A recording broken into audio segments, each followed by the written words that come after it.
Apa hukum melayat ke tempat orang meninggal sedangkan yang meninggal itu non muslim? Kita punya tetangga Konghucu, kita punya tetangga Katolik, Kristen, kita punya tetangga Hindu, lalu kita datang saat dia meninggal. Hai saudaraku, aku ikut berbela sungkawa karena bapakmu sudah meninggal, mudah-mudahan dia ditempatkan di tempat yang baik. Datang untuk sekedar bela sungkawa, hukumnya boleh, mubah, tak apa-apa. Yang tidak boleh itu kalau sudah terkait dengan ritual, ikut acara keagamaannya, ikut misanya, ikut doanya, itu baru tak boleh. Wala ana abidum ma'abadtum wala antum abiduna ma'abud lakum dinukum. Jangan mentang-mentang. Ini sekarang kita sedang menghadapi kelompok yang satu ekstrim kanan.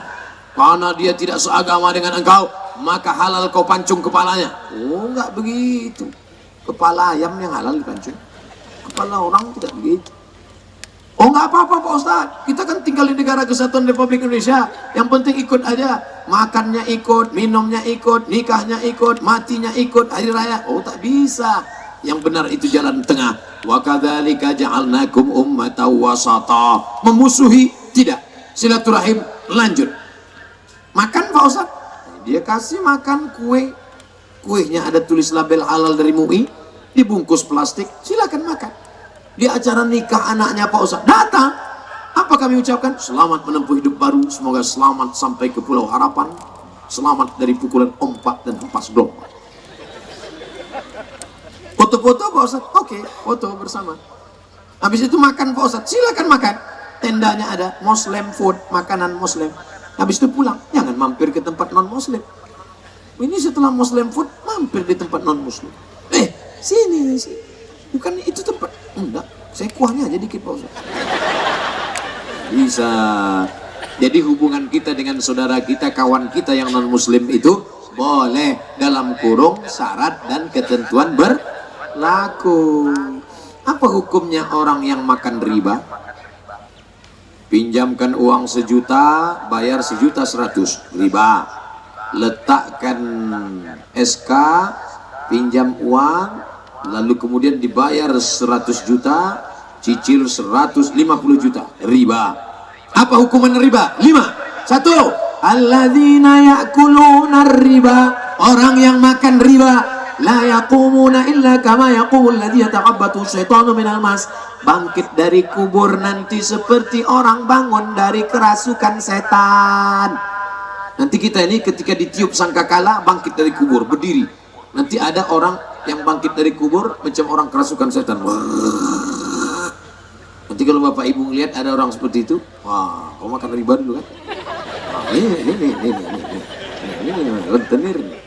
Rupanya kita lebih parah pula dari itu lagi. 2.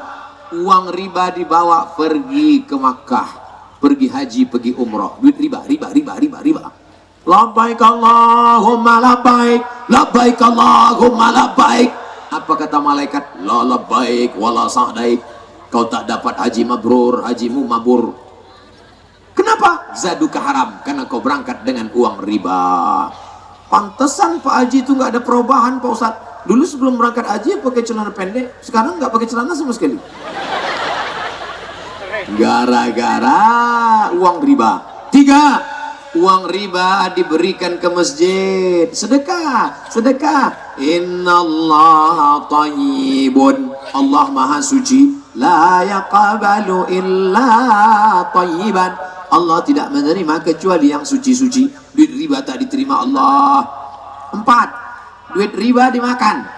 Mana ada orang makan duit Pak Ustadz? Makannya tetap lontong sayur. Cuman dibeli dari uang riba. Begitu dimakan lontong berubah menjadi darah. Sepiring lontong jadi setetes darah. Darah masuk ke dalam badan jadi daging. Daging membalut tulang belulang.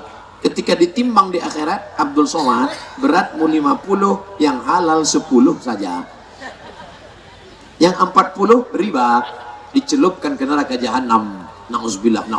Tiap hari kita berdoa, Rabbana atina fid dunya hasanah wa fil akhirati wa qina adzabannar. selamatkan kami dari neraka. Kenapa? Gara-gara makan riba. 5, apalagi hukuman orang makan riba? Nah, mamam ya, mam. Sepiring bubur ayam riba kau suapkan ke mulut anakmu, masuk ke dalam badan menjadi setetes darah, darahnya masuk ke jantung, dari jantung menyembur naik ke otak, otak anakmu jadi hitam. Gara-gara apa? Makan riba. Ayatnya, nasiyatin kazibatin khati'ah. Nasiyatin, ibu kalau ngelihat ada bayi kecil baru umur seminggu, 2 minggu, sebulan, nampak kepalanya bergerak-gerak, pernah lihat bergerak-gerak? Itulah dia nasiyatin. Orang kita nyebutnya ubun, bukan ubur-ubur, ubun-ubun, bergerak, ubun-ubun. Nasiyatin, ubun-ubun, kazibatin, pembohong, khati'atin, penipu, pendosa. Loh, yang berdosa kan tangannya, yang berdosa kan kakinya. Kenapa disebut ubun-ubunnya? Karena ternyata mata, tangan, kaki diperintahkan oleh otak anak kita hitam. Gara-gara kita yang mengasih dia makan riba. Lalu apa kata orang? Kenakalan remaja. Bukan nakal remaja, kenakalan bapaknya. Gara-gara menyuapkan makan riba. Anak-anak muda, nanti kalau bapak kalian marah, kenapa kau nakal sekali? Aku cuma 50% pak, bapak yang nakal. Masih aku makan riba. Kalian udah tahu jawabannya kan? Bagaimana hukumnya sandal kita hilang di masjid? Lalu pengurus masjid menyuruh bawa aja sandal yang ada. Bawa aja, bawa.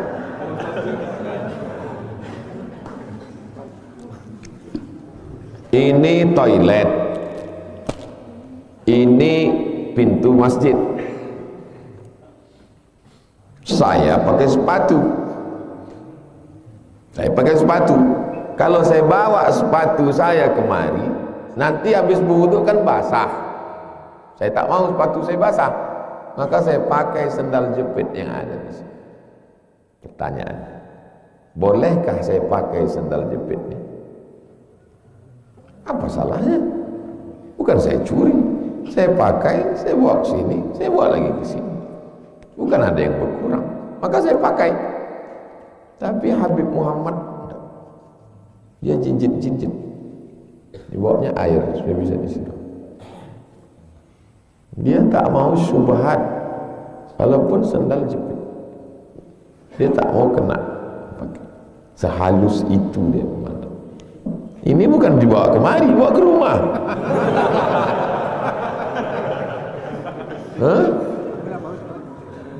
Jadi Habib-Habib itu mengajar kita dalam hal-hal yang halus sekali.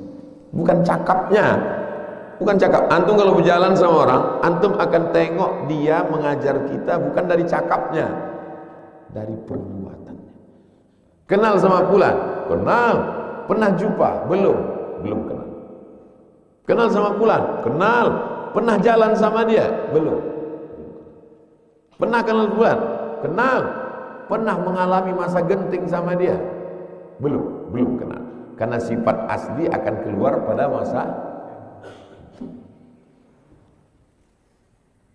Jadi kalau jalan antum sama ulama, sama habib-habib itu nampak, oh begitu mereka halus. Tak mau dia menakai sendal jepit. Jinjit banyak sendal. Saya kalau saya bawa ke sendal jepit dipakai orang, senang kali saya dapat pahala. Apa salah? Tapi mereka tak ada akadnya sih, kecuali di sendal tahu. Yang mau pakai aja ya. Berani pula pengurusnya, ambil. Aku pun selalu ngambil gitu. Jadi kita tidak punya standar. Standar kita adalah asal dilakukan orang terkenal, asal dilakukan pejabat, asal dilakukan orang kaya, asal disuruh pengurus masjid berarti benar. Walaupun semua orang melakukannya, kalau salah maka salah. Antum mengukur anak dengan standar. Selama Ustadz Somad membawa kayu 100 cm, maka kami akui itu 1 meter. Tapi kalau Ustadz datang ke tempat kami membawa kayu cuma 90 cm, antum kelantang mengatakan, Ustadz ini tidak 1 meter, walaupun yang membawa guru kami. Antum mesti punya standar kebenaran. Jangan orang antum jadikan standar. Orang itu diukur. Makanya kata Sayyidina Ali, kenali orang dengan kebenaran, bukan mengenal kebenaran dengan orang. Standarnya bukan orang, tapi standarnya hak. Yu'rafur rajul bil haq. Orang itu dikenal dengan kebenaran. Bagaimana cara supaya kita memiliki ingatan yang bagus dalam menuntut ilmu? Ada amalan nyata, Pak Ustaz. Syakautu ila waqi'in, aku mengadu kepada Imam Waqi' su'a hifzi, kacau hafalan. Fa arsyadani ila tarkil ma'asi, kata dia jangan kau buat maksiat wahai muridku Syafi'i. Li'annal ilma nurun, karena ilmu itu cahaya. Wa nurullah la yuhda lil 'asi, cahaya tak diberikan kepada orang yang melakukan perbuatan maksiat. Usaha pertama, jangan makan haram, jangan tengok haram, jangan dengar haram, jangan buat haram. Yang kedua, niatkan menghafal bukan untuk membanggakan diri, mencari dunia. Man talaba ilman, siapa yang cari ilmu, mimma yubtagha bihi wajhullah, mestinya mencari ilmu itu untuk mencari kemuliaan dari Allah, tapi dicarinya dulu liujari bihil ulama, liumari bihis sufaha, untuk mendebat ulama, membodohi orang dulu. Lam yajid irfal jannah, tak dapat mencium bau surga. Jangan bukan masuk surga, bau surga pun tak dapatnya, padahal jarak dari bau itu ke dia 500 tahun perjalanan, baunya pun tak dapat.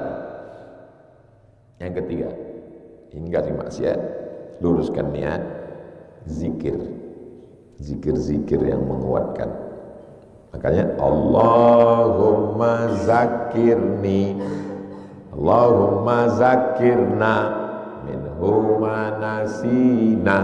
Ingatkan kan, afdhalul zikri, zikir-zikir apapun, subhanallah walhamdulillah la ilaha illallah, menguatkan.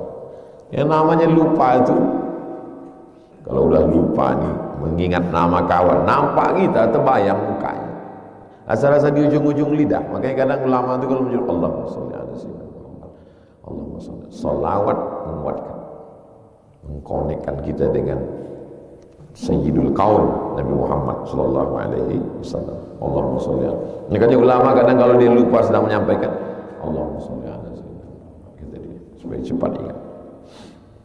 Bagaimana hukumnya ibadah seorang dalam usahanya masih ada ikatan kepada bank? Apakah masih diterima ibadahnya, termasuk sholatnya, Pak Ustaz?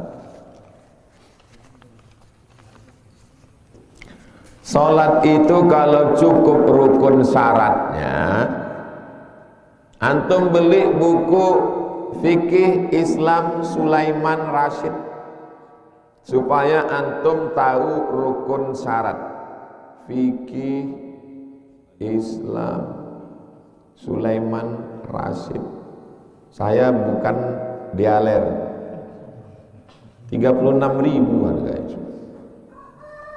Syekh Sulaiman Rashid, orang Sumatera, orang Lampung, yang dapat ijazah dari Al-Azhar Mesir tahun 1936. 10 tahun sebelum Indonesia merdeka dia udah tamat Al-Azhar. Spesialis fikih mazhab Syafi'i. Karena sulit baca kitab kuning, ditulisnya bahasa Indonesia. Lengkap. Buya Hamka yang ngasih kata pengantar. Waktu Buya Hamka baca ini di Jogja, andai aku yang menyusul belum tentu seindah ini, kata Buya Hamka. Ringkas, singkat, padat, satu, murah. Setiap rumah mesti punya, supaya bisa membedakan mana rukun, mana syarat, mana wajib, mana sunnah. Antum kerja di bank, makan riba, minum riba, rumah riba, nikah riba, semuanya riba. Antum sholat, cukup rukun, syarat, wajib, sunat, secara fikih diterima sholat antum. Secara fikih. Saya panitia penerimaan mahasiswa, asal cukup rukun syarat, maka saya bilang pas foto ada, fotokopi KTP ada, Surat pengantar ada, surat kesehatan ada, cukup rukun syarat, terima. Tapi apakah Allah Subhanahu wa taala menerima? Inna sholata tanha 'anil fahsya. Salat mencegah dari fahsya, mungkar. Fahsya tak baik, mungkar tak baik. Apa beda fahsya sama mungkar? Fahsya tak baik tapi berbau seksual. Mungkar tak baik juga tapi berbau non seksual. Fahsya, mungkar sama-sama tak baik. Kenapa sedetail ini? Karena ada orang yang baik, dermawan, suka membantu orang, tapi gatal, kena dia di bab fahsya. Sebaliknya ada orang yang matanya tak jelalatan, sopan, tak gatal, tapi riba. Riba ini mengerikan, lebih dahsyat daripada zina. Riba. Tapi jangan gara-gara ini antum berzina. Misalnya kok aku daripada riba, aku zina aja lah. Oh, bukan begitu cara berpikirnya. Makanya jangan berpikir sendiri, nanti kita salah sendiri ambil kesimpulan. Hindarkan semua yang haram-haram supaya kita diterima Allah Subhanahu wa taala. Apa betul menabur garam di tempat dagangan bisa menangkal sihir dan guna-guna? Ada beberapa jenis benda yang ditakuti oleh setan. Takut kepada yang tajam-tajam. Makanya digantung oranglah di pintu pucuk rotan, onak namanya. Hidup jalan ke surga penuh onak dan duri. Pas ditanya, tahu gak apa onak? Enggak, pucuk rotan. Jadi salah satu alasan kenapa dipakai daun bidara, karena batang bidara itu berduri. Ambil daunnya, potong batang. Takut juga setan itu tercucuk biji matanya. Tapi ketika ada seorang perempuan meletakkan pisau di bawah tempat tidur bayi, tahu Sayyidatuna Aisyah, kata Aisyah tak boleh. Nampak? Jadi tidak semuanya bahwa setan takut karena itu. Tuh kasih nonton, nampak setan takut sama bawang putih. Oh, putih. Yang lompat-lompat. Kata sini, itu yang di sana, yang di Tiongkok itu vampir. Aku enggak, kata dia. Aku jin lokal, kata dia. Terus dan ngesot bawang putih itu yang dicarinya. Orang dia suka makan bawang putih sama mie ayam. Tapi yang pasti ditakutinya adalah Bismillahilladzi la yadurru ma'asmihi syai'un fil ardi wala fis sama'. Tapi bahwa garam menjadi salah satu, sebagian ahli ruqyah mengatakan dibacakannya doa lalu garam disebar. Garam termasuk dilempar-lemparkanlah garam di rumah orang, seminggu sesudah itu semua terali bekarat semua. Nah, pahala bekarat ini jin apa yang mengganggu? Bukan jin mengganggu. Kau siramkan pula garam ke terali rumah. Yang pasti yang tak ada ikhtilaf adalah doa kepada Allah, karena Allah yang menjaga. Bahwa ini masih ada ini setuju, ini tak setuju.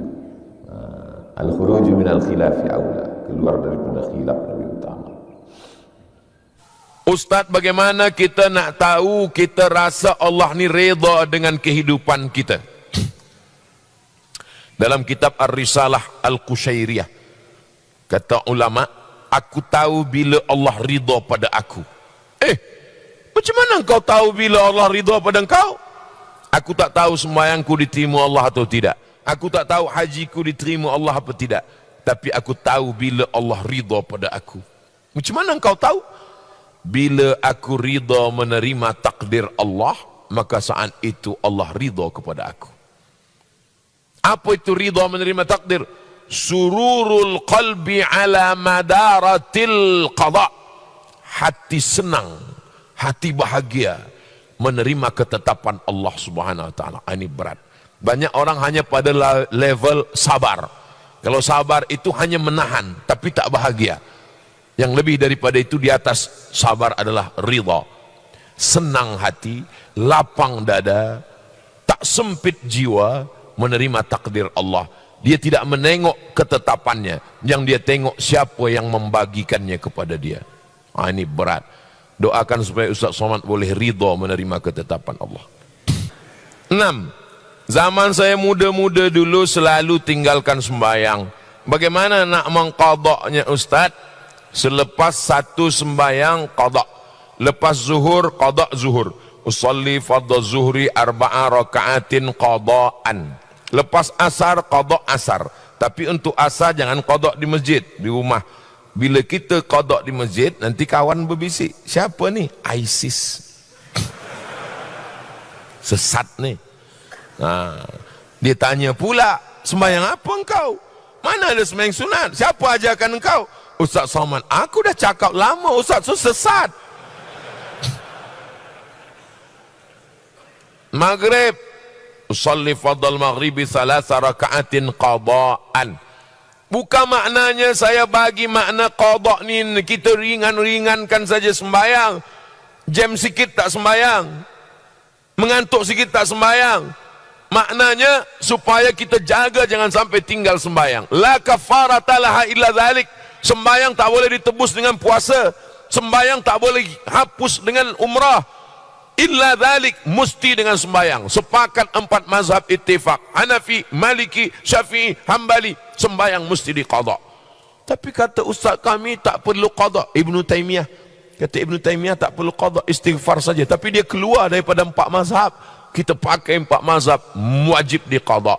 Tapi jangan sebab tazkirah di Bukit Jelutong ni, esok semua office kosong. Kemana semua? Semua mengqada. Qada tu lepas satu sembahyang, qada. Berapa tahun tak sembahyang? 10 tahun. 10 tahun qada. Lepas satu sembahyang. Bila saya mati, setahun mati, alhamdulillah, selesai insyaAllah. Begitu cara qada.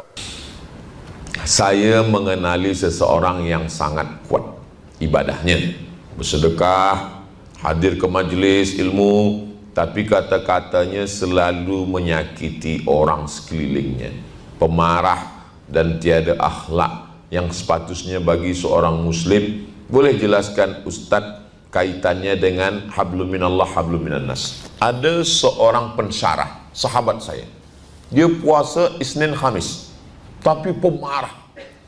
Jadi kawan dia tanya ke saya, Ustaz Somad, iya, kenapa kawan kita tu puasa Isnin Khamis tapi dia pemarah? Kata saya, marah dia tu dah berkurang sebab dia dah puasa Isnin Khamis. Bila dia tak puasa Isnin Khamis, lebih daripada itu lagi. Ustaz Somad ni membela dia lah. Maknanya adalah mungkin dia dalam proses, tapi ada makna lain. Jangan berhenti di situ. Yang jadi masalah ini adalah bila kita rasa kita dah sampai di last station. Jangan. Saya tak pernah merasa saya dah sampai. Belum. Kita selalu merasa kita dalam proses menuju kesempurnaan. Tak boleh. Belajar memang BA, Master, PhD, Profesor. Tapi dalam Islam belajar minal mahdi ilal lahdi. Saya tetap sampai hari ini, saya tetap membaca, saya tetap belajar. Banyak yang kita tahu, lebih banyak lagi yang kita tak tahu. Macam berjalan tepi pantai. Bila kita jalan tepi pantai, pertama air itu menenggelamkan hingga ke lutut kita. Lepas tu dia tenggelam sampai ke pinggang kita. Lama-lama tenggelam sampai ke leher kita. Lama-lama kita tenggelam, tapi lautan masih banyak. Begitulah kita belajar Islam ini. Awal-awal kita sangka, belajar pertama di pondok, kitab tafsir Jalalain, bawa ke mana-mana. Pergi ke masjid, sangka orang nak baca, rupa untuk bantal tidur. Sampai ke Kaherah kita tengok kitab 1 meter panjang. Rupanya ilmu yang selama ni tak ada apa-apa. Jadi bila kita tengok ada kawan rajin sembahyang, rajin majlis, masih marah, mungkin dia dalam proses. Tapi kita sampaikan, kamu jangan berhenti di situ.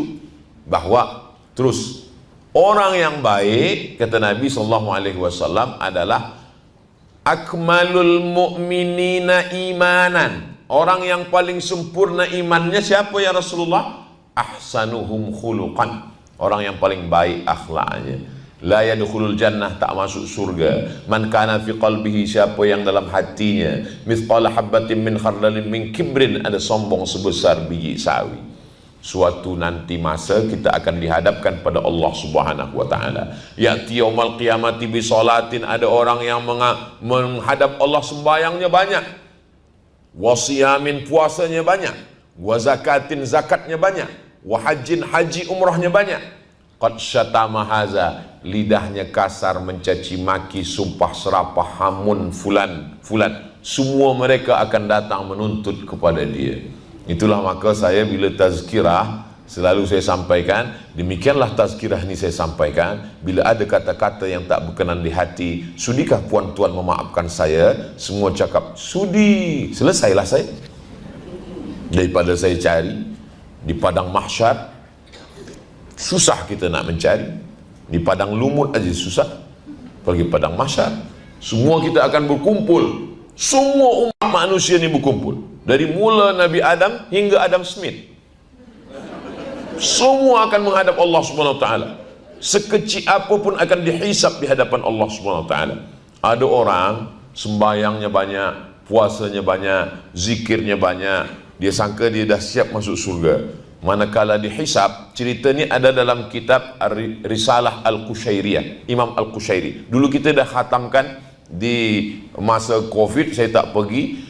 Saya sebelum Covid hingga sekarang 3 tahun setengah tak ke Kuala Lumpur. Inilah first time pertama kali lepas Covid.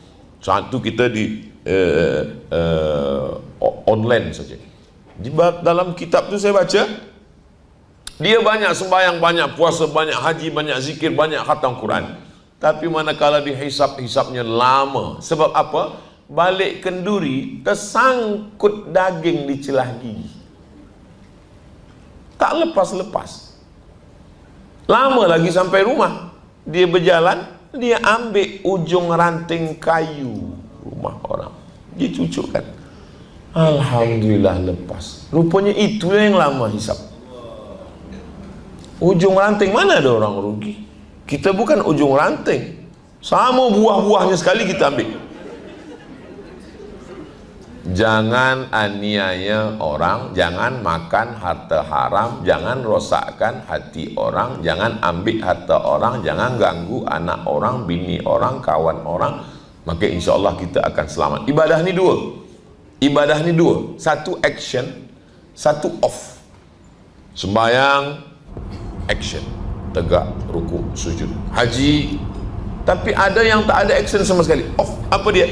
Menahan diri, tak makan harta orang, tak ganggu orang, tak rosakkan orang.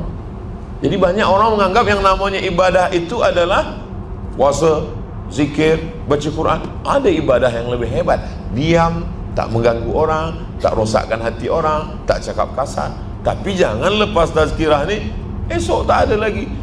Sebab tazkirah Ustaz Somad, laki saya tak sembahyang sunat lagi. Bila ditanya, kenapa tak sembahyang? Cukup diam saja. Tak, maknanya kita tetap sembahyang sunat, kita tetap zikir baca Quran, tapi jangan sampai rosakkan hati orang, kacaukan pikiran orang, sakiti hati orang. La yadkhulul jannata nammamun, tak masuk surga orang yang suka mengadu domba. Mengadu domba, cakap ini bawa kemari, cakap ini bawa kemari, menengok orang berkelahi kita senang. Dulu orang bila nak melaga orang, dia datang ke rumah orang, datang ke rumah ini, datang ke rumah ini. Sekarang tak, dia cukup tulis di grup WhatsApp, dia cukup kirimkan voicemail, dia cukup fitnah sana, buat sindir sana, sindir sini, tulis di FB, tulis Instagram. Ustaz Somad olok-olok Instagram, FB. Dia pun ada Instagram, ada. Yang belum follow lah. Hablum minallah mesti baik, hablum minan nas juga baik.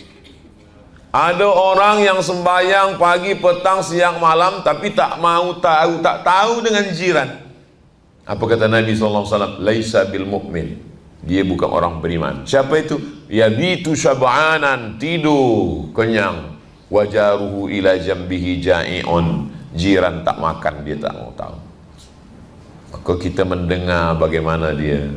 Oh, ini ada orang tak makan. Ini ada kepedulian kita menengok orang lain. Ustadz Abdul Somad yang senantiasa dijaga Allah, saya mau tanya, apa hukum rambut apabila sudah jatuh dari kepala? Apakah disebut juga dia sebagai aurat, Pak Ustadz? Makasih. Kalau kita melihat rambut panjang, bagaimana kita tahu itu rambut laki-laki dan rambut perempuan? Karena laki-laki juga gondrong rambutnya. Maka kalau besar kemungkinan dapat rambutnya itu adalah di pesantren lil banat, semuanya perempuan, maka itu jenazah kalau meninggal dunia, maka menurut mazhab Syafi'i tetap batal wudhunya kalau disentuh oleh orang yang tak mahram. Maka kedudukan bulu rambut dengan kulit tidak beda antara orang yang sudah meninggal dengan orang yang hidup. Tapi kalau ada qarinahnya. Tadi antara qarinah itu adalah kalau dapat dipastikan 99,9% memang itu punya perempuan. Tapi kalau tak dapat dibedakan, maka ma ja'alallahu alaikum, Allah tidak menjadikan agama ini min haraj. Allah tidak mempersulit kita. Jadi jangan nanti sibuk adik-adik main bola tiba-tiba nggak jadi nendang. Kenapa? Ini ada rambut laki-laki apa perempuan, mahram apa tidak? La yukallifullahu nafsan illa wus'aha. Jadi masalah orang mati atau hidup, maka kulitnya tetap membatalkan wudhu menurut mazhab Syafi'i. Mohon penjelasan Ustadz kiat istiqomah dalam menghadapi badai fitnah, khususnya bagi kita yang berprofesi sebagai da'i. Ini nampaknya senasib dengan saya ini. Sedangkan Nabi Muhammad sallallahu alaihi wasallam diejek sahir, tukang sihir, kadzab, pembohong, asatirul awalin, tukang dongeng. Sedangkan Allah saja dikatakan wa qalatil yahudu yadullahi maghlulah. Orang Yahudi berkata tangan Allah terbelenggu. Makanya kata Imam Syafi'i, siapa yang menyangka bahwa dia akan selamat dari lidah manusia, fahuwa majnun, maka dia gila. Sedang Nabi Muhammad saja tak selamat dari lidah manusia, Allah saja pun tak selamat dari lidah manusia. Maksud saya Allah tak selamat ini artinya apa? Lidah manusia ini sampai mengejek Allah Subhanahu wa taala. Makanya dikatakan laqad kafara alladzina qalu innallaha huwal masih ibnu maryam. Laqad kafara alladzina qalu wa qalatil yahudu uzairun ibnullah wa qalatin nasara al masih ibnullah. Padahal sudah dijelaskan bahwa Allah itu lam yalid wa lam yulad. Allah pun tetap diserang lidah manusia. Nabi Muhammad SAW mereka katakan majnun, sahir, asatirul awalin, gila, tukang sihir, kadzab, pembohong, asatirul awalin, dongeng nenek moyang. Apalagi lah kita yang bukan siapa-siapa dan bukan apa-apa. Waman ahsanu qaulan mimman da'a ilallah. Maka tidak ada yang bisa menguatkan kita selain berkata bahwa yang kita lakukan ini adalah karena Allah. Ini adalah ujian klasifikasi keimanan. Allah cuma minta satu, Allah balas dua. Yang diminta Allah cuma satu, dia balas dua. Yang pertama yang diminta Allah, falyabudu rabb hadzal bait. Banyak-banyak beribadah kepada Allah. Kalau kau banyak beribadah kepada Allah, maka dia balas dua. Yang pertama, at'amahum min ju'. Kalau kau lapar, dia akan kenyangkan engkau. Wa amanahum min khauf. Kalau kau takut, engkau akan amanahum min khauf. Kalau kau takut, cemas, galau, dia akan berikan engkau rasa aman. Tapi yang dua ini mesti satu alat untuk meraihnya. Falyabudu rabb hadzal bait. Tidak selesai dengan pikir, tak selesai dengan analisa. Perbanyak solawatmu, perbanyak zikirmu, perbanyak solatmu, perbanyak tasbihmu. Allah akan balas dua. At'amahum min ju' wa amanahum min khauf. 7. Bagaimana hukum memberi uang kepada pengamen apabila nanti hasilnya dia pergunakan untuk kemaksiatan? Ada 3 orang bersedekah, yang satu sedekah, yang satu sedekah, yang satu sedekah. Satu orang bersedekah kepada 3 orang. Ternyata 3-tiganya orang tak betul. Yang pertama pelaku maksiat, yang kedua orang kaya, yang ketiga orang zalim. Kata orang, kamu sedekahmu mubazir, karena 3 orang itu tak benar, tapi dia tidak tahu. Maka kemudian apa kata Nabi? Sedekahmu kepada orang pelaku maksiat, mudah-mudahan dengan sedekahmu itu dia bertaubat.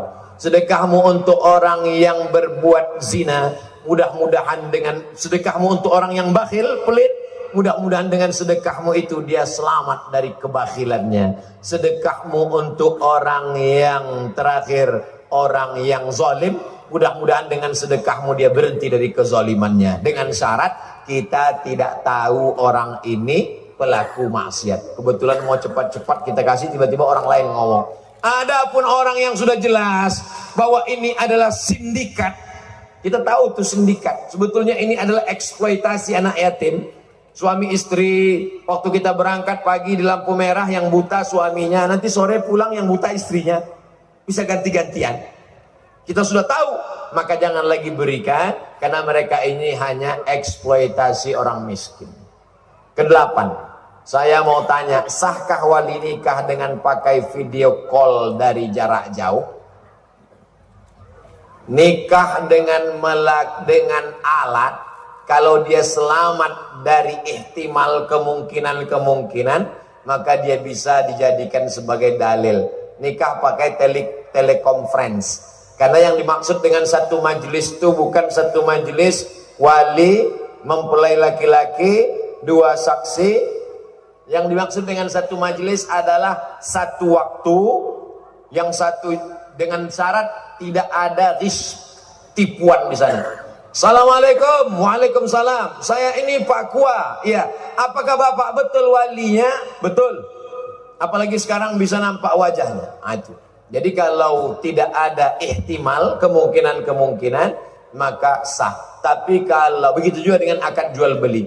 Tapi kalau masih ada di dalamnya kemungkinan-kemungkinan, ad-dalil idza tamal saqata bihil istidlal. Kalau suatu dalil itu mengandung ihtimal, maka dia gugur menjadi istidlal. Tapi bagi saya pribadi lebih baik untuk tidak pakai itu. Kenapa? Al-khuruju minal khilafi aula.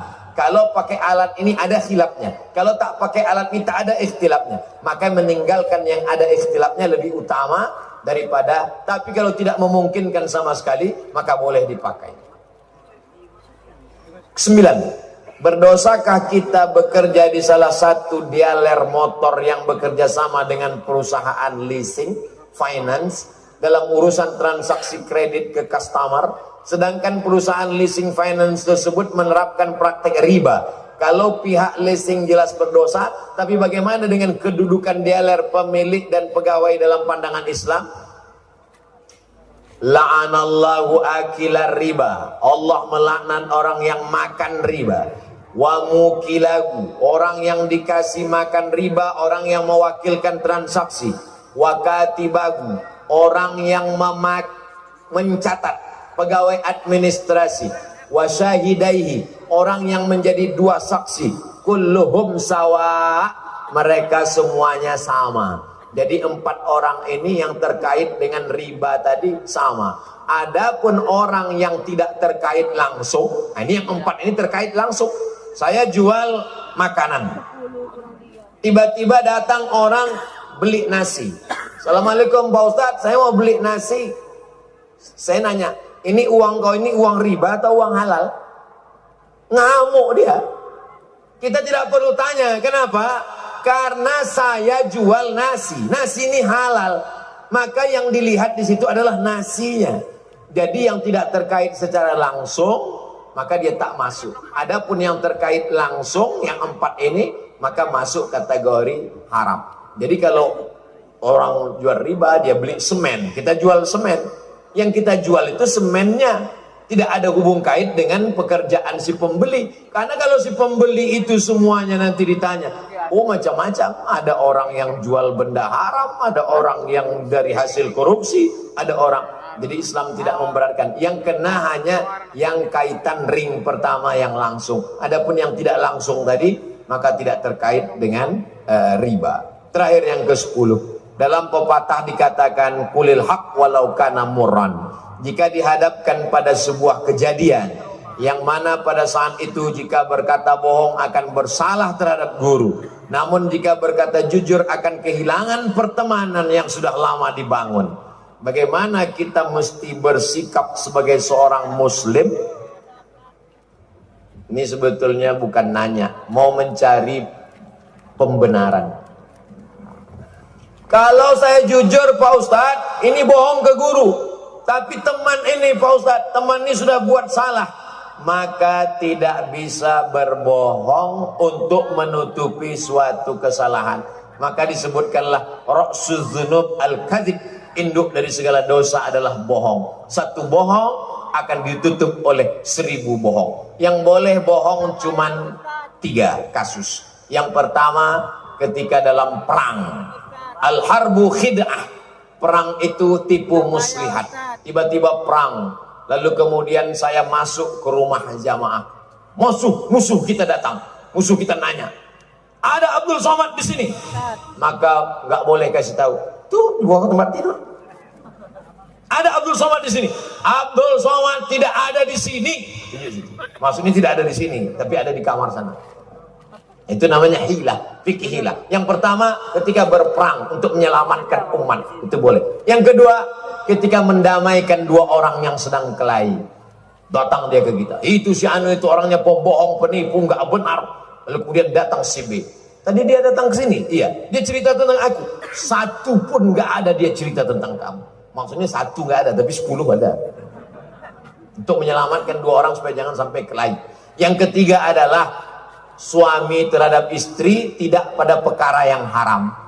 Suami ibu pulang dari Surabaya bawa kain batik. Lalu dia nanya, oh my darling buah hati belayan jiwa, gimana pandanganmu tentang kain batik ini? Abang, seumur hidupku belum pernah melihat batik seperti ini. Maksudnya jeleknya. Tapi tak dia sebutkan. Dalam pada 3, menyenangkan pasangan bukan pada perkara yang haram, mendamaikan orang yang berkelahi pada saat perang, menyelamatkan. Lain daripada itu, maka bohong tidak dibenarkan, karena satu bohong akan menyebabkan menutupinya dengan bohong-bohong yang lain. Kapan waktu sholat sunat isyraq? Sudah terjawab. Sudah terjawab kan? 62 boleh. 62 boleh. Tapi di rumah kami tidak ada jam bentuk iko buya. Mudah caranya. Tengok maghrib. Jam berapa maghrib? Itulah waktu isyraq. Jadi kalau maghrib hari iko 6.23, maghrib 6.23, berarti isyraq juga 6.23. Bagi yang tidak punya jam, cukup tengok maghrib. Di rumah hamba maghrib pun tidak ada bu ya. Rumah hantu lah tu. Maghrib pun tidak ada je. Tentang mandi besar bulan Ramadan, kadang mandinya kesiangan. Orang yang waktu azan subuh dalam keadaan junub, ada disebut dalam Sahih Bukhari, satu hadis, satu bab tentang orang yang masuk azan subuh dalam keadaan junub.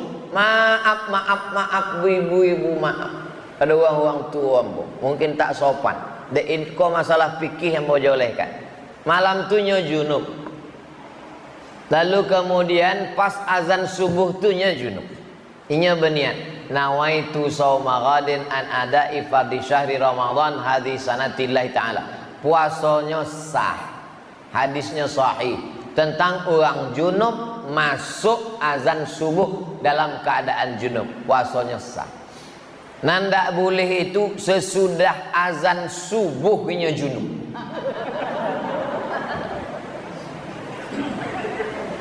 Kecuali mimpi, sebab mimpi bukan kuasanya, loloknya. Lah itu mimpinya, junubnya sebab mimpi. Itu puasanya ndak usah. Sebab mimpi bukan mimpi, mana bisa dipesan, ndak bisa di request mimpi. Ambo ndak mimpi kering, ndak mimpi basah, ndak bisa di request. Boleh. Apa pandangan Ustadz tentang jamaah tabligh? Jamaah tabligh kok orang membawa nama, ndak ada yang menyebut jamaah tabligh. Tabligh sebabnya menyampaikan ke pintu-pintu rumah orang. Ayo sholat pak, ayo ke masjid pak, tabligh. Maka jamaah apa tuh? Tabligh. Deknya kemana-mana membawa kompor, disobek orang jamaah kompor. Ada orang menyebutnya jamaah KUPJ gitu. Apa KUPJ? Kelompok ustad-ustad panjang janggut gitu. Ada menyebut. Inyo ndak ada menyebut dinya jamaah tabligh. Ini jamaah adalah jamaah sunnah. Itu yang tepat. Sunnah artinya inyo mengajak orang mengamalkan sunnah. Inyo ndak tabligh akbar. Inyo ndak ceramah. Inyo mengetuk pintu-pintu rumah orang. Assalamualaikum pak. Waalaikumsalam. Ayo ke masjid pak. Waang alun lahir ambulah ke masjid. Bisa. Assalamualaikum Pak Haji. Waalaikumsalam. Pak Haji, ayo kita ke masjid. Ambo kau di Masjidil Haram lebih malam lah. Tapi nyo tetap je mengajak ke pintu rumah orang. Assalamualaikum Pak. Waalaikumsalam. Kebetulan rumah polisi. Jadi salam. Assalamualaikum. Waalaikumsalam. Kau ajak aku lagi sembahyang, ku tembak kepala kau besok. Tiap harinya datang, iso datang je, iso datang. Lama-lama tersentuh hati Pak Polisi kok. Ikutnya jamaah tabligh. Sesudahnya ikut, diangkatlah menjadi Kapolda. Selamanya jadi Kapolda di Pekanbaru, inyo sholat subuh tidak pernah di masjid yang sama. Selama tugas di Pekanbaru, subuh iko di masjid iko, subuh iko di masjid iko, subuh iko di masjid iko, sampainya selesai tugas. Nama tak boleh disebut, menjaga kode etik jurnalistik. Aduh, dulu. Selamanya tugas di Pekanbaru, sholat subuhnya tak pernah di masjid yang sama. Dan setiap inyo sholat di masjid itu, sodo polisi ikut sholat. Takut atasan. Itulah hebatnya jamaah tabligh. Kalau Abdul Somad sesudah orang ramai di masjid, ramai barunya ceramah. Kalau jamaah tabligh enggak, pintu-pintu preman-preman yang bertato, yang pakai antingnya itu dipanggil semuanya. Maka banyak artis-artis tobat. Ustadz Dery Sulaiman tuh itu pemain gitar di Bali dulu. Itu tobatnya tuh deh jamaah tabligh. Artis-artis metal bertato. Aduh orang bertato, biji matonya pun ditato. Bertobat deh jamaah tabligh. Publik. Jadi kalau ada orang menyebut jamaah tabligh kok sosek, inyo sosek. Jamaah tabligh berjubah, Nabi berjubah. Jamaah tabligh pakai sorban, Nabi pakai sorban. Jamaah tabligh berjanggut, Nabi berjanggut. Jadi kalau ada orang mengejek jubah, sorban sama janggut, berarti mengejek Nabi Muhammad sallallahu alaihi wasallam. Kalau sanggup ikut, tidak sanggup diam. Bagaimana kalau imam tak baca doa kunut, sedangkan kita pakai doa kunut? Apakah kita boleh kunut sendiri sebelum imam angkat kepada sujud? Sebaliknya kalau imam pada kunut ada tak angkat tangan.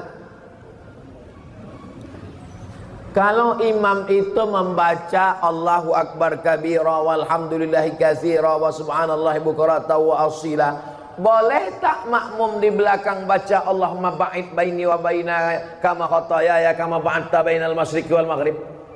Boleh tak berbeda doa iftitah imam dengan iftitah makmum? Boleh, karena dia doa. Imamnya baca subhana rabbiyal a'la wa bihamdi, makmumnya baca subhanakallahumma wa bihamdika asyhadu an la ilaha illa anta. Beda tasbih imam dengan tasbih makmum. Yang tak bisa itu lain Fatihah imam, lain Fatihah makmum. Karena Fatihah satu rukun, la sholata, tidak sah salat liman lam yaqra bi Fatihatil kitab. Tapi kalau saya jadi makmum, mudah, enak jadi makmum, tinggal ikut imam aja. Idza qanatal imamu faqanata wa illa fala. Kalau imammu baca kunut, kau ikut baca kunut. Kalau imammu tak ada kunut, maka kau tak baca kunut. Kunut tak kunut masih masuk 4 mazhab: Hanafi, Maliki, Syafi'i, Hambali. Yang berkunut itu 2 saja. Yang berkunut itu 2 saja. Hanafi, Maliki, Syafi'i, Hambali. Yang berkunut itu 2. Yang tak berkunut paling tua Hanafi, nomor 2 Maliki, nomor 3 Syafi'i, nomor 4 Hambali. Yang berkunut itu 2. Paling tua Hanafi, nomor 2 Maliki, nomor 3 Syafi'i, nomor 4 Hambali.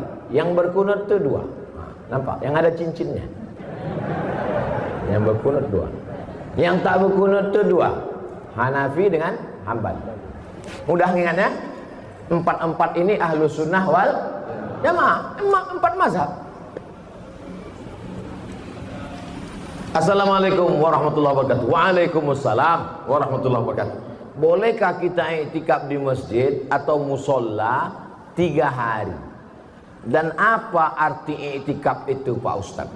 Iktikaf itu artinya al-muksu fi makanin, menetap di suatu tempat, khairan kana au syarran. Apakah tempat itu baik atau tak baik? Menurut bahasa, iktikaf itu artinya menetap di suatu tempat, apakah tempat itu baik ataupun tak baik. Kalau ada suami ibu yang menetap di suatu tempat main gaple sehari, itu iktikaf juga namanya. Bang, abang sedang di mana? Iktikaf. Tapi bukan iktikaf menurut fikih, iktikaf menurut bahasa. Sedangkan iktikaf menurut fikih adalah al-muksu fil masjid, berdiam diri di masjid. Masjid terbagi 2. Ada masjid yang ada sholat Jumatnya, namanya masjid jami'. Ada masjid yang tak ada sholat Jumatnya, namanya musola, surau dan langgar. Ini masjid apa namanya? Masjid Jami' Nurul Huda. Apa arti jami' itu? Mana tahu anak ibu nanti nanya, Ma, apa nama masjid jami' itu, Ma? Masjid jami' itu artinya apa? Entah, sejak emak kecil kau belum lahir udah jami' namanya. Jami' diambil dari kata Jum'ah. Jami' artinya di masjid itu ada sholat Jumatnya. Makanya ada masjid-masjid banyak di Mesir, di Makkah, di Madinah. Ada masjid, tapi tak ada sholat Jumatnya. Itu namanya masjid saja. Ada sholat Jumatnya, masjid jami'. Tak ada sholat Jumatnya, masjid saja. Sampai ke Indonesia jadi 7. Masjid Raya, Masjid Agung, Masjid Besar, Masjid Islamic Center, surau, langgar, musola. Orang Jawa dilanggar tak mati. Syarat iktikaf mesti di dalam masjid, baik masjid jami' maupun masjid biasa. Jadi kalau ada orang iktikaf di musola, sah apa tak sah? Kalau ada orang iktikaf di langgar, sah apa tak sah? Sah. Dia iktikaf 3 hari. Berapa batas minimal iktikaf menurut mazhab apa, Beb? Menurut mazhab Maliki, syarat iktikaf menyatukan siang dan malam. Jadi kalau dia masuknya sekarang jam 6, baru disebut iktikaf kalau dia keluar jam 6 besok pagi. 24 hours. Baru disebut iktikaf. Mazhab Maliki. Kalau mazhab Syafi'i, lebih lama dari ruku sudah dianggap iktikaf. Mana yang lebih ringan tentang masalah iktikaf? Mazhab Maliki atau Syafi'i? Syafi'i ringan, lebih lama dari ruku. Subhana rabbiyal azim wa bihamdihi. Subhana rabbiyal azim wa bihamdihi. Subhana rabbiyal azim wa bihamdihi. Subhana rabbiyal azim wa bihamdihi. Sudah i'tikaf. Makanya tadi masuk ke masjid niatnya nih ya, i'tikaf. Waktu masuk ke dalam masjid, Allahumma ftah li abwaaba rahmatik, nawaitul i'tikaf fi hadzal masjid nurul huda lillahi ta'ala. Maka selama kita di masjid ini bernilai i'tikaf. Dia 3 hari 3 malam i'tikaf. Sudah masuk i'tikaf atau belum? Masuk i'tikaf karena lebih dari lama ruku. Apakah kita harus memberikan KTP, kartu keluarga, paspor kepada pegawai masjid, Pak Ustadz, karena takut nanti ada barang masjid yang hilang? Ini adalah untuk menghindari hal-hal yang tidak diingin. Sekarang masjid menyikapi jamaah tabligh yang datang mau i'tikaf 2. Satu masjid yang melarang, gak ada sama sekali, jangan masuk masjid kami. Yang satu lagi pula, silakanlah.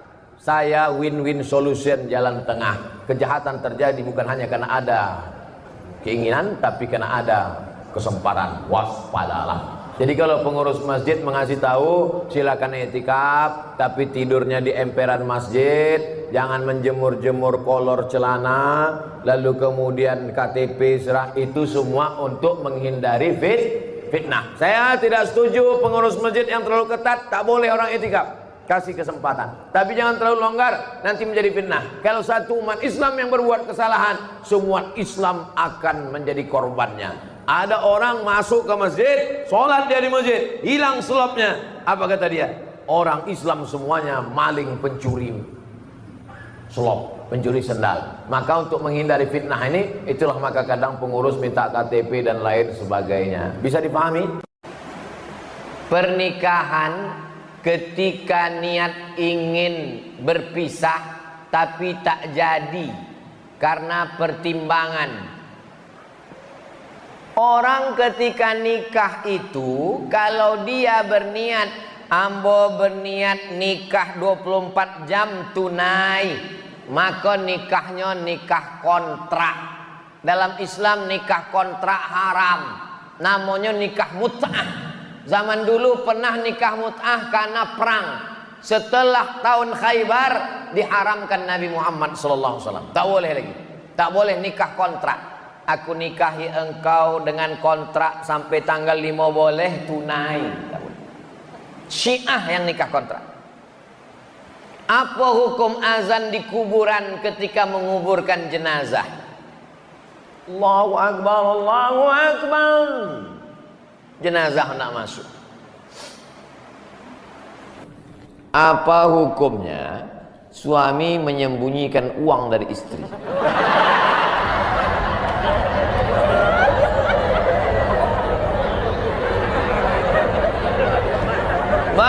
Bang, kata istrinya. Bang, ini duit apa bang? Duit sial. Oh duit sial, udah kusembunyikan kau dapat juga.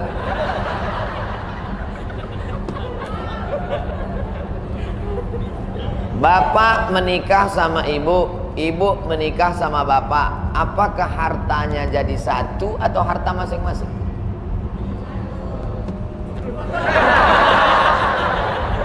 Mereka mau hartanya jadi satu dan bapak ketakutan. Itu yang saya baca. Sekarang kita baca ayatnya. Walakum nisfu ma taraka azwajukum illam yakul lahunna walad. Kalau istrimu meninggal kau dapat 50% hartanya kalau tidak ada anak. Fa in kana lahunna waladun, kalau dia punya anak, falakumur rubu'u, kamu dapat 25%. Sekarang saya tanya, hartanya nyatu atau pisah?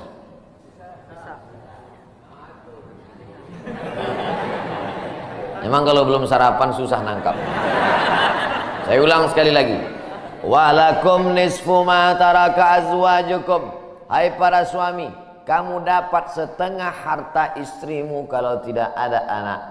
Fa in kana lahunna waladun, kalau ada anak kamu dapat 1/4. Artinya hartanya misal. Harta bapak beda, harta ibu beda. Ibu kerja, punya kebun, punya tanah, punya speedboat, itu harta dia. Bapak punya usaha, harta bapak. meninggal ibu 50% untuk bapak. Apa beda harta ibu dengan harta bapak? Di dalam harta bapak ada hak ibu, dalam harta ibu tidak ada hak bapak. Takbir. Saya ulang sekali lagi. Ibu menikah dengan bapak, bapak menikah dengan ibu, ibu bawa harta, bapak bawa harta. Bedanya apa? Dalam harta bapak ada hak ibu, dalam harta ibu tidak ada hak bapak. Kenapa dalam harta bapak ada hak ibu? Karena bapak wajib memberi nafkah. Kewajiban bapak 5. Pertama, kasih makan. Kedua, kasih pakaian. Ketiga, kasih tempat tinggal. Keempat, kasih pendidikan. Kelima, kasih perhatian. Lebih dari yang ini, itu bukan milik mereka lagi. Jelas? Ini ada sekarang suami setelah menikah, pas dilihat surat apa semua, tak ada punya dia. Semua atas nama istrinya. Ini orang kalau meninggal, ini tidak kena azab kubur. Karena di dunia sudah terlalu azab dengan istrinya. Dari yang saya sampaikan ini jelas tentang pembagian batasan-batasan harta, jelas? Jelas. Jadi tidak serta-merta setelah menikah, jangan mau anak perempuan kita ditipu laki-laki. Istriku, mana surat mobilmu, mana surat tanahmu, tadi kita sudah akad nikah, semua hartamu, milikku, sorgamu di bawah tapak kakiku. Oh, tidak begitu. Makanya laki-laki harus ngerti, perempuan juga harus paham. Kalau tidak, sedang main bola aja ada aturannya, statuta. Kalau tidak, akan hancur. Tapi insya Allah jelas. Pak Ustadz minta tolong doakan ibu saya sudah lama sakit. Nanti kita doakan di akhir majelis. Bukan cuma ibu bapak, ibu-ibu semua kita doakan. Bagaimana niatnya doanya? Bagaimana niatnya doanya mandi taubat? Nawaitu, aku berniat ghuslat taubat, mandi taubat. Saya nggak bisa bahasa Arab Pak Ustadz, bahasa Indonesia, bahasa Makassar, bahasa Jawa, bahasa Batak, bahasa Mandailing, bahasa Aceh. Saya niat mandi taubat karena Allah Ta'ala. Bagaimana cara mandinya Pak Ustadz? Seperti mandi wajib, basah dari ujung rambut sampai ke ujung kaki. Di mana mandinya Pak Ustadz? Di laut bisa.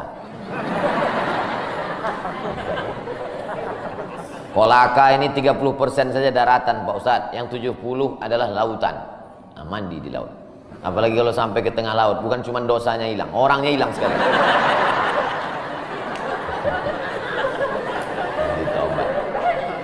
Setelah mandi taubat, salat sunat taubat, usolli sunnatat taubat raka'ataini lillahi ta'ala. Ayatnya bebas. Ayat apa yang paling panjang? Hafal kau amma yatasaalun? Tidak. Wadduha? Tidak. Kulhu? Hafal baca kulhu. Di sujud terakhir banyak berdoa. Berapa kali salat sunat taubat sehari? Sebanyak-banyaknya. Kami dulu dipesankan guru kami, pagi sholat sunat taubat, siang sholat sunat taubat, petang sholat sunat taubat, sebanyak-banyaknya sholat sunat taubat, sholat sunat taubat, sholat sunat taubat, sholat sunat taubat. Usolli sunnatat taubat raka'ataini lillahi ta'ala. Ma min muslimin yudhnibu dzamban, ada orang yang silap salah berbuat dosa. Summa yatatahhar, bersuci, berwudu, mandi taubat. Summa yusolli raka'ataini, sholat sunat 2 rakaat. Summa yastaghfirullah, minta ampun kepada Allah. Illa ghafarallahu lah, Allah mengampunkan dosa-dosanya. Bulan Rajab banyak-banyak taubat. Bulan Sya'ban tingkatkan ke taubat. Masuk ke dalam bulan Ramadan, insyaallah mendapatkan Lailatul Qadri khairum min alfi syahr. Semoga Ustaz senantiasa diberikan Allah kesehatan. Amin. Saya dari Medan. Ada juga orang kampung saya di sini. Bagaimana cara bakti seorang anak? Cara membahagiakan orang tua berjarak jauh dengan kita. Sedangkan bertemu dekat bersama orang tua mungkin hanya 1 tahun sekali, Idul Fitri saja, karena harus bekerja di PT Antam Tbk Sulawesi Tenggara. Ada sesuatu yang tak bisa kita bayar dengan uang. Tak bisa dibayar dengan uang. Yang bisa merasakan ini orang yang orang tuanya sudah meninggal. Yang masih hidup tak bisa.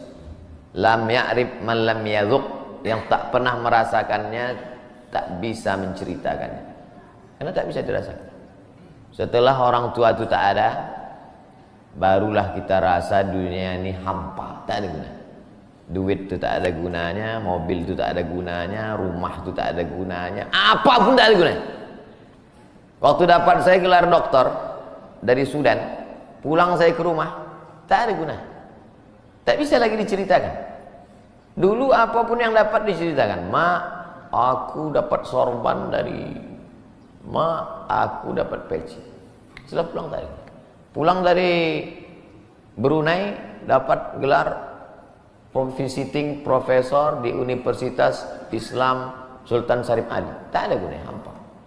Paling-paling ditulis di baleho aja, profesor, doktor. Untuk menunjukkan bahwa kita bukan ustadz kaleng-kaleng. Nanti setelah dia tidak ada, barulah kau cari mana kain yang pernah dia pakai dulu, mana sajadah yang dulu dia pakai waktu sholat, di mana dia dulu sering duduk. Bekas tempat duduknya aja pun bisa menghilangkan rindu. Bekas tempat dia duduk dulu, tempat dia duduk makan kacang sambil minum teh, duduk kau di situ bisa menghilangkan rindu. Quran yang dia baca dulu lengkap dengan rehalnya. Bangun kau tengah malam, kau bentang sajadah, duduk kau di situ, kau buka Quran yang dia baca dulu, hilang rindu. Tapi setelah dia tak ada, makanya mumpung dia masih ada, ciumlah tangannya, peluklah badannya, ciumlah keningnya. Kalau kau ada duit, kirimlah. Tak bisa, karena cari makan jauh Pak Ustaz, mesti terbang dari Sumatera sampai kemari. Apa boleh buat? Memang begitu kondisi ekonomi kita sekarang. Allah tidak marah, tapi kalau kau mampu, kirimlah. Siapa orang yang kira-kira bisa digaji, dibayar untuk memasakkan dia di rumah? Berkirimlah. Karena sampai masanya nanti duit yang banyak itu tidak ada gunanya. Sebanyak apapun kau simpan, tak ada rasanya lagi, hampa, tak ada gunanya. Maka mumpung dia masih ada, Idul Fitri paksa-paksakanlah pulang. Mahal tiket pesawat, tabunglah, teleponlah. Masih ada dia menyambut teleponmu, berikan HP yang kira-kira lama dia pakai, tinggalkan. Mak, ini chargernya, ini handphonenya, ini baterainya, persiapan kalau rusak pasangkan di sini. Nanti kalau aku telepon, sampai masanya nanti handphonenya berbunyi tapi tak ada yang mengangkat. Selagi dia masih ada, senangkanlah hatinya. Kirimkanlah kain. Kain itu tidak akan dia pakai, tapi insya Allah menyenangkan hati dia. Ketika hatinya lapang, lapang rezeki. Ketika hatinya senang, senang hidup. Tapi kalau sudah hatinya sempit, meleleh air matanya rindu karena tak pernah kau telepon, disitulah awal azab Allah datang. Kau akan berenang dalam kesengsaraan. Mudah-mudahan Allah mengampuni dosa kita semua. Saya suka sekali memarahi anak saya. Bapaknya lah kalau berani.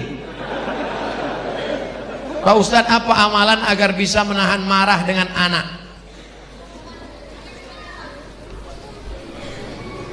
Ada saatnya ibu memang wajib marah. Ibu mesti bertanya, kamu pulang jam berapa, jalan sama siapa, uang mana, kunci motor mana. Harus marah. Jangan nanti ada ustadz yang ceramah, kita harus sabar sama anak. Anak kita dibawa jam 12 malam, sabar. Anak kita pulang sampai pagi, sabar. Anak kita pulang hamil 3 bulan, sabar. Itu bukan sabar, goblok. Ada saatnya kalian harus marah. Bapak harus marah. Ya ayyuhalladzina amanu, wahai para laki-laki, wahai para suami, qu anfusakum, jaga dirimu, wa ahlikum, jaga istrimu, jaga anak gadismu, naro, dari api neraka jahanam. Ada saatnya marah, tapi ada saatnya lembut. Nak, aku dulu mengazankan engkau waktu kau lahir supaya selamat dari neraka, maka jaga amalan ini. Nak, jadi Islam tidak menghilangkan marah. Islam itu justru mengatur dan menempatkan amarah pada tempatnya. Emangnya Nabi itu tak pernah marah? Nabi marah. La yantayanna, mereka yang sholat di rumah, mereka yang nggak sholat berjamaah, berhenti, jangan ulang lagi. Kalau tetap mereka sholat sendiri-sendiri di kantor, di kamar, di rumah, la uharriqanna alaihim buyutahum, akan kubakar rumah mereka. Lihat, Nabi yang ngomong, kubakar rumah mereka. Kira-kira mungkin nggak ngomong gitu lembut, kubakar rumah mereka, nanti kubakar ya. Emang bakar ayam. Jadi kalau saya nampak bersuara keras menggelegar, saya bukan marah, saya sedang ingin umat ini sadar tentang hukum-hukum Allah. Shalli ala Nabi. Berdosakah kita yang mengetahui hanya membiarkannya saja? Man ra'a minkum mungkaron, siapa di antara kamu menengok perbuatan mungkar, Sambo lewat.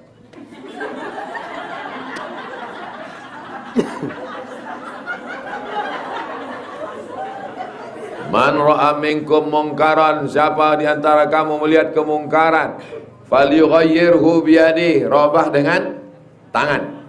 Fa illam yastati, tak sanggup dengan tangan, fa bilisani, dengan lidah. Tak sanggup dengan lidah, fa biqalbi, dengan hati. Nampak ibu, anak ibu melaga ayam, ibu sanggup dengan tangan? Tak sanggup dengan tangan. Anak kandung tak sanggup melarang dengan tangan. Bagus ibu berhenti jadi ibu. Anak kandung tak bisa dilarang dengan tangan, dengan mulut. Nyangkau laga-laga ayam, nyangkau laga-laga ikan. Kalau dia judi, laporkan ke polisi, tangkap polisi. Bagaimana cara menyikapi teman yang sering berselisih? Oh, kami selalu berselisih karena jalan ini sempit. Yang bila dinasihati mereka tetap keras, dan malah kita ikut dimusuhinya, seakan-akan dialah yang paling benar dan mampu hidup sendiri, dan coba mencari-cari kesalahan kita. Kita ini disuruh sholat, disuruh puasa, disuruh berzakat, disuruh haji, tapi jangan lupa kita disuruh kuntum khaira umat. Kita ini umat yang paling baik. Syaratnya apa? 3. Ta'muruna bil ma'ruf wa tanhauna 'anil munkar wa tu'minuna, amar ma'ruf nahi munkar. Jangan pedulikan cakap orang. Saya kalau saya pedulikan cakap orang udah berhenti saya ceramah. Cerita masalah khamar, pemabuk tersinggung. Cerita masalah sabu-sabu, pengedar narkoba tersinggung. Cerita masalah korupsi, koruptor tersinggung. Tak saya pedulikan, saya sampaikan aja. Mau marah dia, bukan urusan saya. So undang ustaz itu lagi, tak apa-apa. Bolehkah kita menjauhkan diri dari mertua yang anggap kita adalah aib keluarganya? Bagaimana sikap kita yang telah diputus silaturahim dengan mertua sendiri dan keluarganya, yang tidak menginginkan kita dan ada keluarga? Wa amruhum syura bainahum. Kalau ada perempuan mengalami macam ini, maka kasih tahu sama anak mertua itu. Anak mertua itu siapa? Suami. Bang, tolong panggil mak itu dulu bang. Kalau aku manggil dia marah sama aku. Panggil. Dudukkan abang itu, dudukkan mertua itu, dudukkan sekeluarga, duduk sama-sama. Judulnya mau dibawa kemana hubungannya? Aku nih makcik, panggil apa sama mertuanya? Mother, mami. Mami itu yang keluar dari kubur itu. Mami yang di Mesir. Aku nih makcik, bukan jumpa kalian di tong sampah. Aku nih dulu kan kalian pinang baik-baik. Kan datang kalian pinang aku ke rumah kan? Begitu kan dia. Cuman bahasanya jangan macam saya ini, lembut. Kalau macam saya ini kumat, darah tingginya mati dia langsung. Lembutlah. Makcik, aku ini dulu kan kalian pinang dengan baik. Kenapa kalian musuhi aku sekarang? Duduk musyawarah. Wa amruhum syura bainahum. Kalian nanti nikah sama laki-laki, punya mertua, dimusuhinya kalian, diejek-ejeknya kalian. Yang kalian diam. Kalau masih hidup aku, ada nyawa aku, lapor. Kumpulkan mertua-mertua kalian itu semua. Mertua-mertua setan. Anak ini dari taman SD ku sekolah kan. Anak ini diajar Ustazah Fatimah ngapal Quran. Kenapa kalian musuhi dia? Ini bukan binatang. Saya kasih tahu. Udah bagus-bagus. Buatkan teh manis, kurang manis. Dikasih gula, pahit kali. Dikasih manis, manis kali. Mau apanya kau? Manusia ini kalau kita tidak bersikap, dipijaknya kepala kita. Betul? Setuju ibu-ibu ini semua. Kalian jangan kalian lembek-lembek. Kalau hidup aku, mengadu kalian ke aku, datangkan laki kalian, datangkan mertua kalian. Kalau aku udah mati, lapor ke Sami. Sami tegap kepalanya. Jangan kalian diam. Jangan kalian diam. Ustadz, kenapa doa-doa kita belum dikabulkan Allah? Doa itu 3. Yang pertama langsung dikabulkan Allah. Ya Allah, kasihlah aku kambing. Langsung dikasih Allah kambing. Yang kedua, kita merasa tak dikabulkan Allah, tapi sebenarnya sudah dikabulkan Allah, kita tak sadar. Kenapa? Dijauhkan Allah dari musibah seharga kambing. Sebetulnya menurut takdir, saya na'udzubillah melanggar kambing di simpang. Tapi karena doa itu dijauhkan Allah. Lalu saya mengatakan, kenapa doa aku minta kambing itu tak dikabulkan Allah? Padahal sudah dijauhkan Allah dari musibah seharga. Jadi kalau begitu doa saya terkabul apa tidak? Kabul. Tapi saya merasa belum. Yang ketiga, dikasih Allah, tapi waktunya belum cukup. Anak ibu minta pisau. Ma, minta pisau. Ibu kasih apa tidak? Kenapa tak ibu kasih? Belum cukup. Nanti udah cukup baru ku kasih ke kau. Tak ada doa yang tak dikabulkan. Karena Allah mengatakan, ud'uni astajib lakum. Kau minta sama aku, ku kabulkan doamu. Kadang doa itu dikabulkan Allah sudah sekian puluh tahun baru dikabulkan Allah. Banyak doa-doa saya yang 20 tahun yang lalu, yang udah saya lupa, sekarang baru dikabulkan Allah. Karena menurut ilmu Allah, sekarang yang paling cocok waktunya. Kita ini mengikut menurut selera kita atau menurut selera Allah? Menurut Allah, bukan menurut kita. Jadi menurut kita belum makbul. Makanya kalau berdoa, ya Allah aku minta ini yang terbaik menurut Engkau. Bukan menurut kita. Kita ngikut Allah. Banyak orang sekarang dia berdoa, dipaksanya Allah ngikut dia. Macam mana kita memaksa Allah SWT? Paham?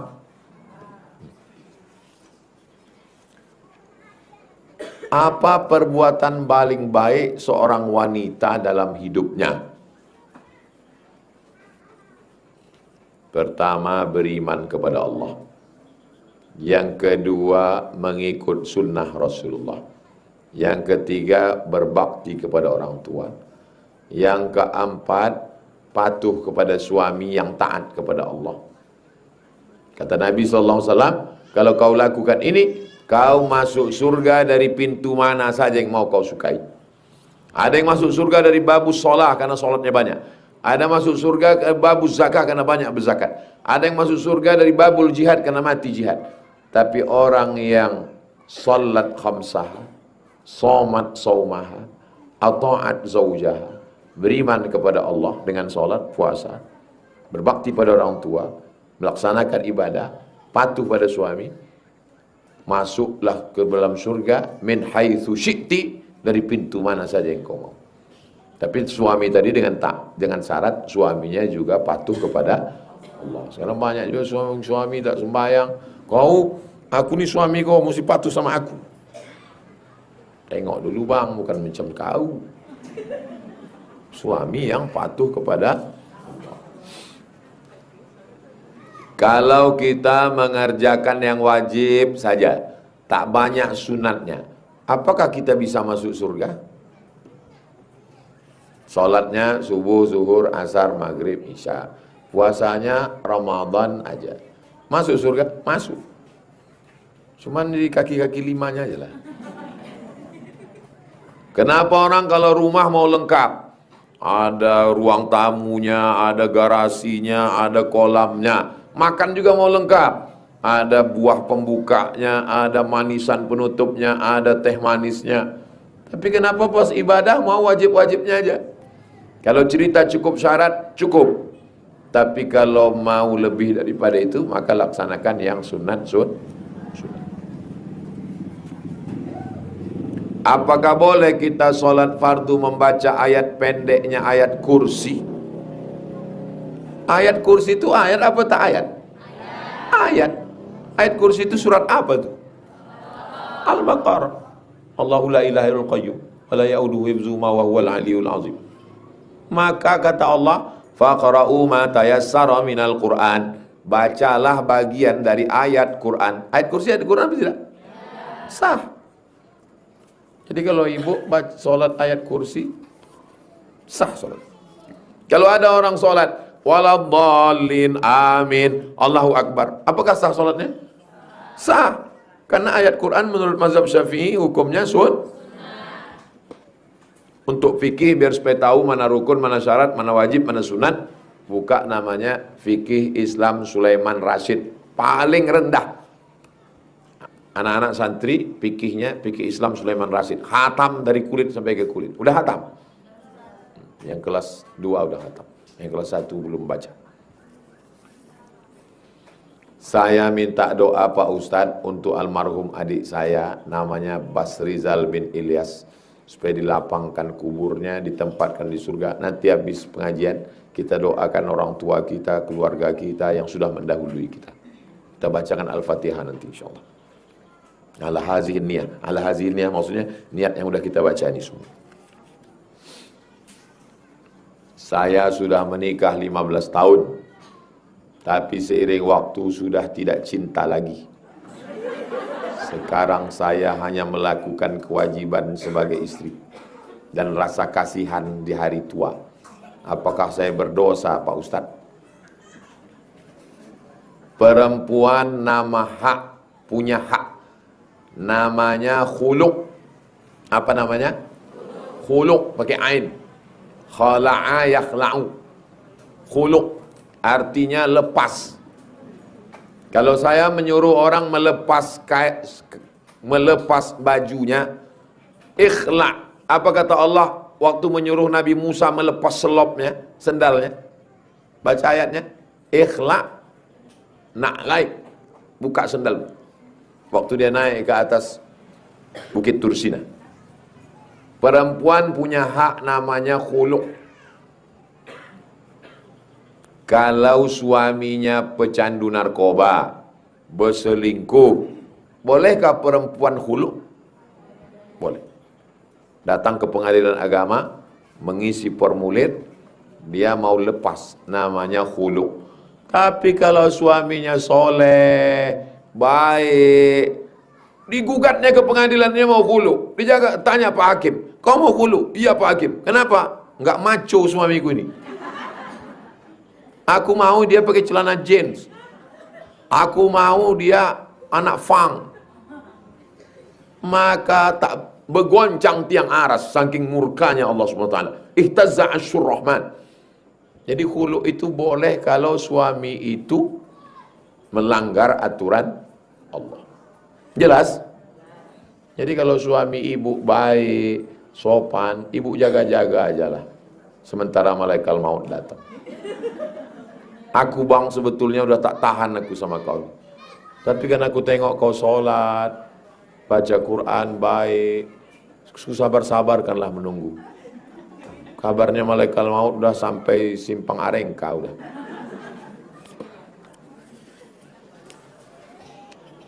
Tuan Guru, apa hukum wanita meninggalkan sholat? Man taraka sholata muta'ammidan faqad kafara jihara. Siapa yang meninggalkan sholat maka murtadlah dia. Laki-laki, perempuan meninggalkan sholat maka kafirlah dia secara nyata. Mudah-mudahan kita ini jangan ada yang meninggalkan sholat. Kalau seandainya waktu mustajab berdoa itu ketika imam duduk di mimbar sampai selesai sholat Jumat, Berarti kami yang perempuan ini tak dapat waktu tersebut Pak Ustadz. Kan salah satunya. Itulah mendengar pengajian sambil buka handphone ini. Kan salah satunya. Dan andai rumah ibu di perumahan dekat masjid, pasti kedengaran itu. Barakallahu li wa lakum fil Qur'anil azim wa nafa'ani wa iyyakum bima fihi minal ayati wa dzikril hakim wa taqabbala minni wa minkum tilawatahu innahu wal ghafurur rahim. Itu berarti kan sedang duduk itu. Alhamdulillah. Naik dia lagi. Alhamdulillah. Salah satu doa mustajab, bukan itulah satu-satunya. Jelas? Dulu waktu kecil namanya lain. Sesudah besar namanya ditukar. Nama nikah jadi waktu di padang mahsyar nanti nama yang mana Pak Ustadz?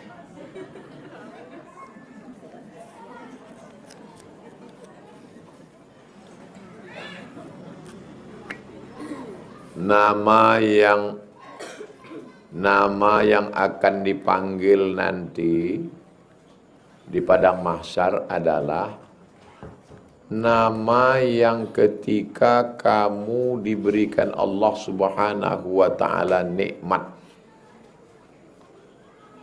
Kullu mauludin rahinatun biaqiqatihi. Setiap anak tergadai dengan akikahnya. Bagaimana cara menebus anak yang tergadai? 3. Tudbahu anhu yauma sabi'ihi, sembelihkan kambing hari ke-7. Yuhlaqu, cukurkan rambutnya. Wa yusamma, kasih nama yang baik.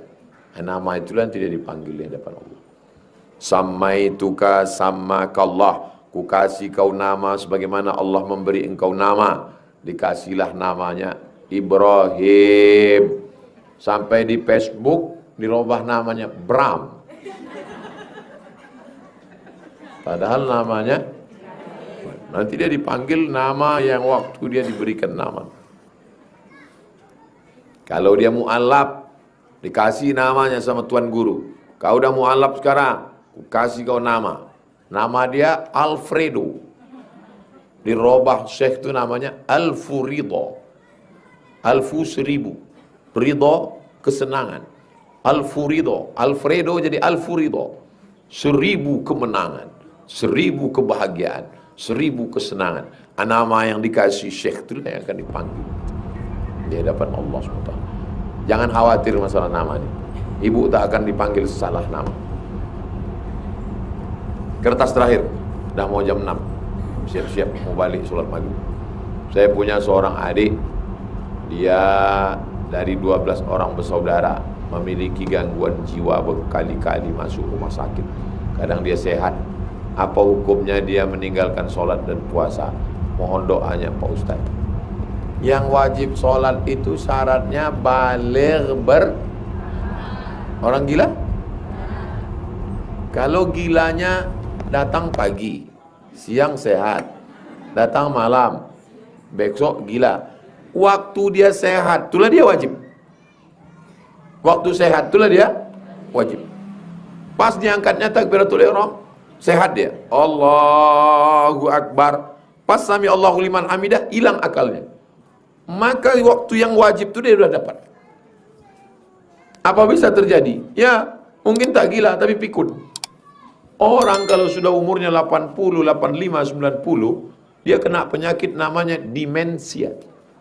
Demensia itu, ingatan itu hilang-hilang timbul. Datang ke saya, Ustaz Somad, saya ini kadang 2 rakaat hilang. Maka saya bilang, sholatnya cepat bu. Makcik sholatnya cepat. Baca Al-Fatihah, ayat pendek, inna a'tayna, kulhu, wal asri, rukuk, sujud. Jangan panjang-panjang, karena kalau panjang cepat lupa dia. Kalau sampai kita di usia itu, bisa. Syarat wajib sholat, baligh yang tak baligh berakal, maka tak wajib. Jadi kalau nampak kita ada orang tak sholat, berarti dia tak.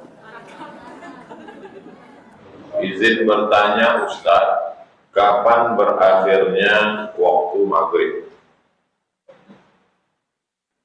Mazhab Syafi'i waktu maghrib paling singkat. Waktu maghribnya paling singkat habis syafaq ahmar. Syafaq ahmar Oh, kalau tenggelam matahari itu kan nampak rona merah di searah barat tenggelam. Asal udah tak ada lagi merah itu habis maghrib. Asal habis merah itu habis maghrib. Mazhab Syafi'i. Makanya di sebagian tempat tak dibuat qabliyah maghrib karena khawatir habis itu gara-gara qabliyah. Tapi saya ambil jalan tengah, qabliyah tetap ada. Tapi dibuat peraturan 5 menit setelah azan langsung iqamah. Supaya mau qabliyah cepat dia datang, qabliyah maghrib, habis itu masih ada merah. Kalau udah tak ada lagi merah, udah gelap hitam, habis maghrib.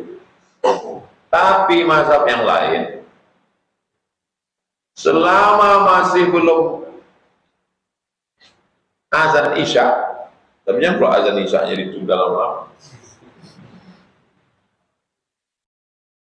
Jadi kalau antum tengok ada orang Pekanbaru isya sekarang jam berapa? 9:07:25. Tiba-tiba ada nanti orang sholat jam 7:10. Nah, itu bukan mazhab Syafi'i. Mazhab Syafi'i asal habis merah tuh nggak ada lagi. Tapi jangan gara-gara ini antum lewatkan. Dia maghrib jam 7:10, 7:15. Udah habis maghrib. Itu mazhab Syafi'i. Usahakan ke masjid sebelum azan.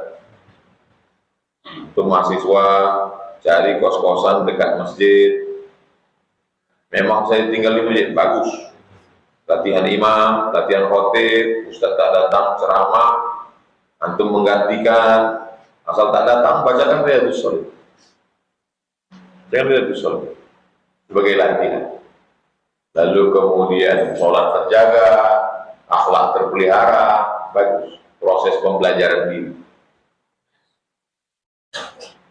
Itu tentang waktu maghrib. Waktu subuh berawal ketika datang terbit fajar. Fajar 2. Satu namanya fajar kazib, bohong. Sedangkan subuh masuk fajar shadiq. Nampak fajar shadiq, terang dia sekali lintas masuk subuh, azan subuh. Kapan dia habis waktunya? Habisnya waktu subuh itulah dia yang dikenal sekarang waktu syuruk. Syuruk itu terbit matahari, habis waktu subuh. Tapi belum boleh sholat sunat isyraq. Karena waktu terbit matahari itu sampai qaida ramhin, naik matahari itu setinggi tombak. Ini permukaan bumi. Syuruk terbit matahari, tak boleh sholat. Lewatkan sampai setinggi tombak. Jadi kalau tombak setinggi ini sampai matahari setinggi ini. Nah, karena waktu itulah yang dipakai oleh orang musyrik jahiliyah untuk menyembah Lata, Uzza, Manat, Hubal, Jibti, Tawud, Naha. Itu membuktikan bahwa orang musyrik jahiliyah bangun pagi. Ibadah orang jahiliyah itu waktu matahari terbit, berarti bangun pagi. Jadi kalau ada orang Islam bangun jam 9, lebih parah dari Abu Jahal. Abu Jahal bangunnya waktu matahari terbit. Kenapa waktu itu disebut dengan qarnai syaitan, waktu tanduk setan? Karena waktu matahari itu terbit, datang setan menghampirinya. Matahari terbit, waktu terbit dia datang setan menghampirinya. Nah, kan jadi tanduk setan.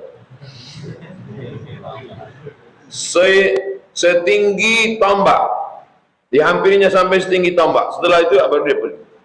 Maka disebut dengan qarnai syaitan, 2 tanduk setan. Setelah dihitung setinggi tombak itu menurut ilmu astronomi 12 menit.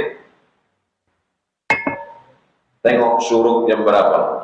Kota Pekanbaru.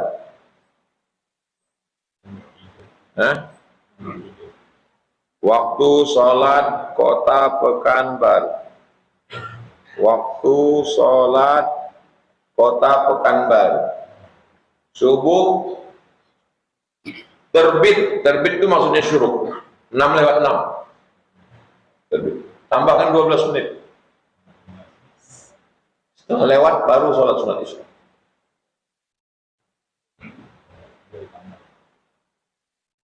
Zuhur tergelincir, selalu disebut zawal tergelincir. Ini bayang-bayang, ini orang tegak, ini matahari di atas. Matahari pas tepat di atas kan tak ada bayang-bayang. Sesudah dia mengarah ke barat, baru ada bayang-bayang kan? Bayang-bayang. Maka disebut tergelincir. Kan tepatnya, tepat. Kalau gini kan tergelincir dia. Itu maka disebut dengan tergelincir matahari. Itu bahasa tua nih, bahasa orang tua. Mana pula matahari tergelincir? Memang licin. Kalau bahasa sekarangnya matahari bergeser ke arah barat. Itu bahasa orang dulu tergelincir matahari. Nah, tergelincir dia nampak bayang-bayang, itu masuk zuhur. Masuk zuhur. Nah, matahari sama tinggi bayang-bayang dengan bentuk asli. Bentuk asli, tinggi asli 160. Bayang-bayang 160 lewat sedikit masuk asli. Bentuk asli. Bayang-bayang setinggi asli lewat sedikit masuk asli. Maka jangan tepat betul, agak lewatkan sedikit. Tapi jangan jadi dalih. Kok kenapa sholat kau agak? Kata Ustaz Somad yang tepat-tepat dulu. Tenggelam matahari, nampak merah, masuk maghrib. Habis tak ada lagi, gelap segelap-gelapnya, masuk isya. Nah, itu nanti kalau terjadi tiba-tiba ada magnet lebih besar dari bumi, magnet melewati bumi. Waktu dia melewati bumi, semua busi-busi ini tertarik, termasuklah jam tangan tertarik. Habis jam-jam dinding itu habis, kecuali jam dinding yang plastik. Habis tertarik semua. Gimana cara kita menengok waktu sholat? Tak ada lagi jam, handphone tak ada. Balik ke masa zaman Rasulullah SAW. Akan menengok matahari.